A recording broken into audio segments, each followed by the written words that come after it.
Retenant le secteur de l'accès à l'électricité comme un domaine privilégié de ses interventions, la Banque mondiale prépare 2 projets additionnels avec le gouvernement du Sénégal pour lui permettre d'atteindre l'accès universel d'ici 2025. L'annonce a été faite lors de la première journée de la table ronde pour le financement de projets structurants en milieu rural et périurbain. Au premier trimestre 2021, le tissu économique du Togo s'est vu renforcé par la création de plus de 4000 nouvelles entreprises. Après une tendance à la baisse observée en novembre 2020 et décembre, cette performance apparaît comme un indicateur clé de la relance de l'économie post-Covid-19. L'économie marocaine devrait enregistrer un taux de croissance de 4,5% en 2021, selon les récentes projections du Fonds monétaire international. L'institution indique également que le chômage devrait se situer à 10,5% au cours de la même année, en baisse par rapport à 11,9% en 2020, contre 9,7% en 2022.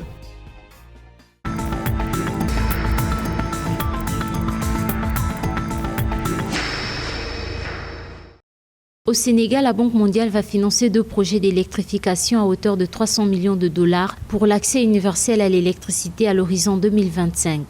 La mise en œuvre de ce projet va permettre d'électrifier 24% des ménages sans électricité et les fonds mobilisés constituent un tiers des financements à rechercher par les autorités sénégalaises. La stratégie énergétique du Sénégal, à l'instar de ce qui a pu se passer dans la plupart des pays anciennement colonisés, est tributaire de cet héritage colonial qui faisait que on électrifiait les villes où étaient établis les colons et les villages étaient laissés à eux-mêmes. Et malgré les indépendances, cette vision n'a pas fondamentalement changé, d'autant plus que les pays étaient en charge de leur propre production d'électricité et que ça demandait de la planification, ça demandait des moyens que les pays n'avaient pas forcément. Et le résultat de tout cela, les retards dans l'investissement, le peu de moyens mis dans la réfection du matériel, dans l'entretien du matériel, a entraîné la crise énergétique qu'ont connue les pays africains, et le Sénégal en particulier, dans les années 80. On s'est retrouvé avec des retards de 5, 6, 7 ans de demande de production électrique par rapport à la demande. Les pays ayant réalisé les plus grandes performances en matière d'accès à l'électricité en Afrique de l'Ouest, avec un taux de 76% à l'échelle nationale fin 2019. Malgré ce taux, de grandes disparités sont notées en zones urbaines et rurales, s'élevant respectivement à 94% et 53,9%.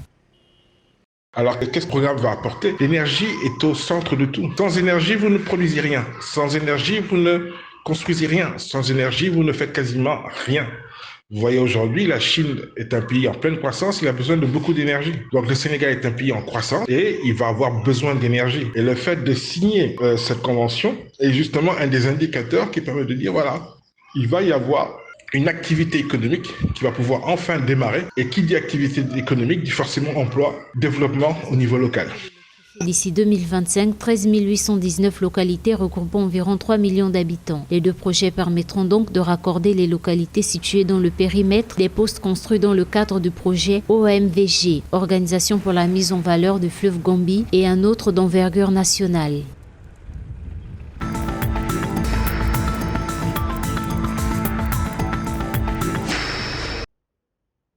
Dans son dernier rapport semestriel sur les perspectives de l'économie mondiale, le Fonds monétaire international anticipe une croissance de 4,5% en 2021, une prévision qui demeure inférieure à celle de 5,2% annoncée par le ministre de l'économie, des finances et de la réforme de l'administration lors du dernier comité de veille économique du 2 avril. Une prévision qui demeure inférieure à celle de 5,2% annoncée par le ministre de l'économie, des finances et de la réforme de l'administration lors de son dernier comité de veille économique du 2 avril. Ces dernières tiennent compte notamment d'une saison agricole meilleure que prévue et du déroulement favorable de la campagne de vaccination contre le Covid-19.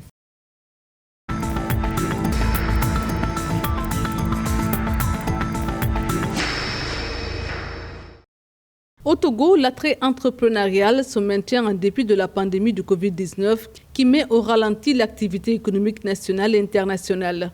Depuis le 1er janvier 2021, 4 304 entreprises en tout ont vu le jour, dont 3 668 au cours du premier trimestre. Dans le détail, 65% des entreprises ont été enregistrées par des personnes physiques et 35% par des personnes morales.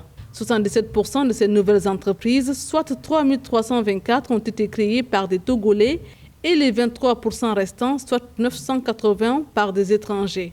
Notons qu'en 2019, le Togo a enregistré son nombre record d'entreprises créées sur une année, soit 11 482 au total.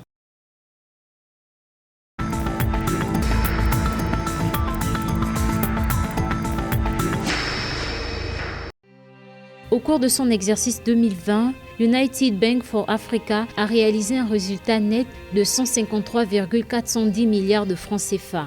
En effet, on note une augmentation des bénéfices de 27,7%, passant à 277,57 millions de dollars contre 217,32 millions de dollars en 2019.